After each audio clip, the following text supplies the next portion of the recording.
इतनी तेज क्यों चला रहे थे? आग बुझाने जाना था क्या?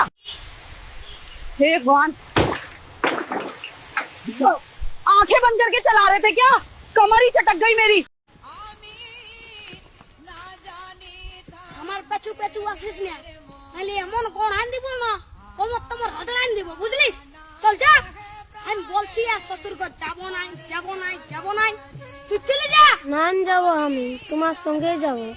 না দেবো আমি, তোমার তাই দেবো। হ্যাঁ বলে গেছি, আমার পেছু পেছু আর আসিস না, নাহলে এমন কোড়ান দিব না। কি বলছি? ও দাদা, তোর বউ আছে? হ্যাঁ নাই গো, কেন? ওই জন্যই শান্তি হিরোর রকম ঘুরে বলছিস। আমাকে দেখ, আমার আলোক কিটা পেছনে পেছনে, আমার পেছনে পেছনে আসছে, বুঝলি? দেখ তো কোথায় যাবে বউটা? তোর পেছনে পেছনে যাবে নাহলে কি আমার পেছনে আসবে? তোর পেছনে পেছনে কেন যাবে? আমার বউ তোর পেছনে পেছনে কেন যাবে? আমার বউ আমার পেছনে যাবে। हे च च च আমার বউ আমার পেছনে যাবে। চ চ, বিয়া করে লোকটা পাগল হয়ে গেছে। বুঝবিস? বিয়া করবি তখন বুঝবিস। আইলে দাঁড়াই আছি, চ চ।